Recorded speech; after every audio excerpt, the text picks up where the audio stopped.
Pobreza y polarización, Venezuela a 10 de la muerte de Chávez.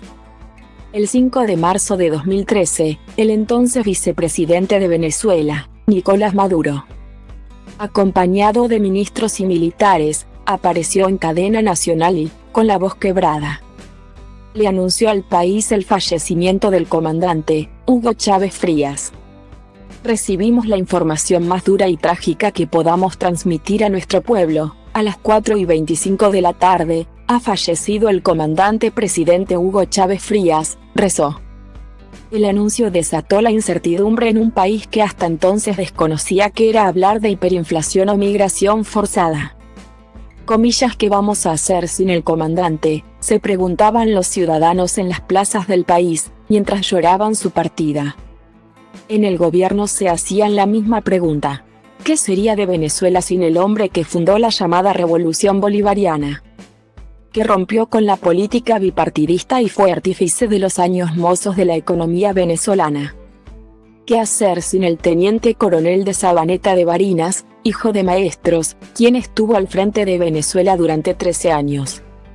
1 mes y 3 días y que solo el cáncer terminó doblegándolo. Desde el fallido golpe de Estado en 2002, Chávez había endurecido su mano contra los medios de comunicación y mantenía su postura de confrontación con Estados Unidos. Se le comenzó a llamar dictador, la polarización aumentó y las confrontaciones políticas eran cotidianas, incluso dentro de las familias. La Iglesia Católica también fue atacada mediante insultos y descalificaciones, aunque el presidente se hacía llamar cristiano y mostraba constantemente, además de la Constitución, un crucifijo que lo acompañaba. No obstante, su respaldo era alto.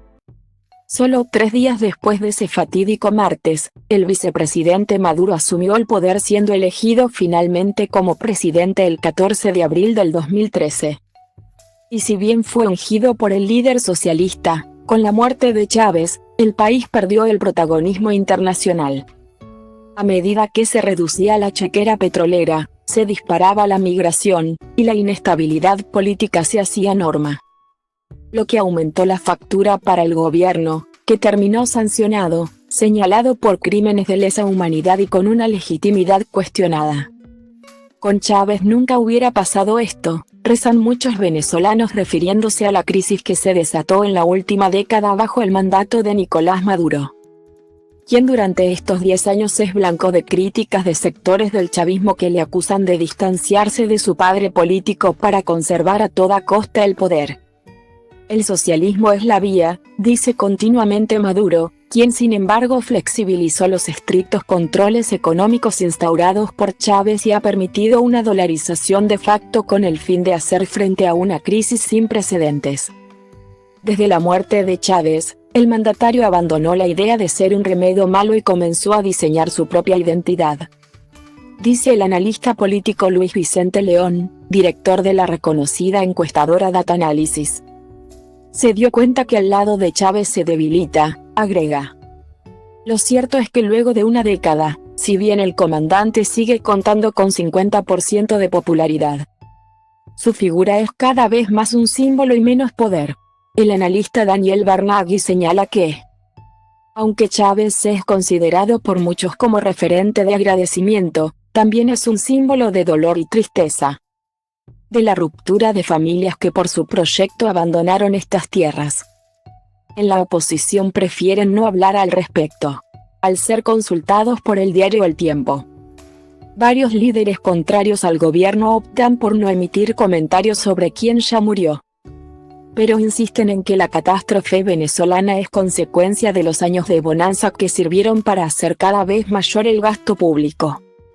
Y es que, entre otras cosas, Maduro ya no cuenta con los enormes recursos petroleros de la era Chávez. Para el economista Aaron Rodríguez, no cabe duda de que el petróleo le otorgó a Chávez la amplitud económica con la que vivió el país en sus años. Con una de las reservas de crudo más grande del mundo, el gasto social fue el foco de la administración y el barril a $100 mostraba un país rico. Pero, dicen los expertos, nunca se pensó en un escenario contrario a la bonanza como el que existe hoy. en donde la producción de crudo venezolana está estancada en unos 700.000 barriles por día, en comparación con los 3 millones que se llegaron a producir en el mejor momento de Chávez. Así, la década de Maduro en el poder ha estado marcada por una severa y profunda crisis económica, con 7 años de recesión y 4 de hiperinflación. Desde su reelección en 2018, en unas cuestionadas elecciones, Maduro recibió además un fuerte rechazo internacional y fue acribillado con sanciones internacionales lideradas por Estados Unidos, que incluso impuso un embargo al crudo. A ello se suma que el gobierno tiene una investigación abierta en la Corte Penal Internacional por supuestos crímenes de lesa humanidad tras la represión de multitudinarias protestas en 2017. De ahí que Maduro cuente con un escaso índice de popularidad de 22%, muy lejos del 70% de Chávez en su mejor momento. Los datos económicos son la mayor evidencia de esta década de crisis. Para 2013, por ejemplo, el PIB per cápita era de $15.975, mientras que al cierre de 2022 este se ubicó en $3.000. Al tiempo, el PIB de la nación pasó de $371.000 millones hace 10 años a una caída sin frenos que redujo casi en 80% el tamaño de la economía. Nicolás Maduro, en su memoria y cuenta, dijo en 2023 que este había crecido 15%. En materia de inflación, mientras el 2013 cerraba con una cifra del 56,2% en 2022. Según datos aportados por el mismo gobierno, el número se ubicó en 234%.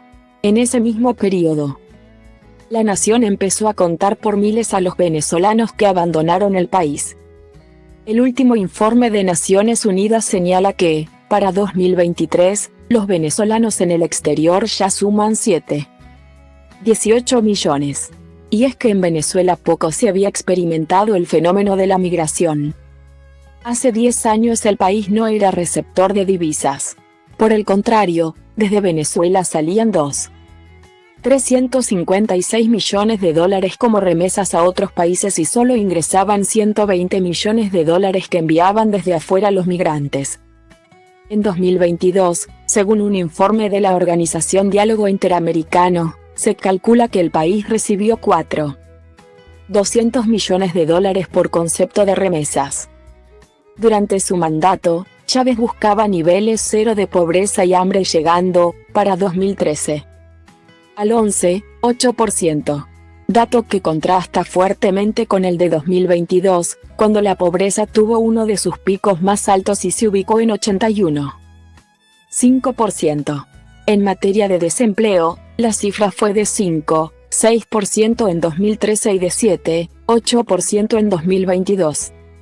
Cuando se habla de salario mínimo, tampoco hay manera de esconder la crisis. En 2013, los medios titulaban alarmados que el salario en el país se ubicaba alrededor de los $390 al mes. Hoy la cifra es de unos $7 al mes con un dólar que pasó de 6,30 bolívares a 25 bolívares. A lo que se suman 3 reconversiones monetarias que, en total, le han quitado 14 ceros a la moneda.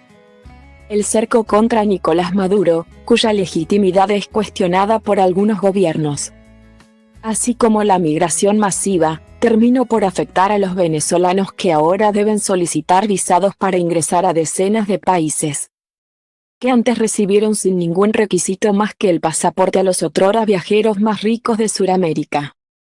Pero, lo cierto es que Maduro también ha sobrevivido a fracturas internas del chavismo, que se muestra como un bloque unido y fuerte pese a las disidencias y al mismo tiempo ha sacado provecho de las fracturas de la oposición, que comenzó a debilitarse en 2017 con encarcelaciones e inhabilitaciones de líderes y terminó de fracturarse el pasado enero cuando puso fin al gobierno interino de Juan Guaidó. La última estrategia impulsada para sacar al mandatario del poder. A un año de las elecciones presidenciales, el presidente venezolano no tiene un rival definido y lo cierto es que hará lo que tenga que hacer por preservar el poder. Esa es la estrategia, insiste León. Entretanto, La oposición espera definir un candidato único el próximo 22 de octubre en unas elecciones primarias, que parecen no encontrar un cauce seguro. El Grupo de Diarios América, GDA, al cual pertenece El Nacional, es una red de medios líderes fundada en 1991, que promueve los valores democráticos, la prensa independiente y la libertad de expresión en América Latina a través del periodismo de calidad para nuestras audiencias.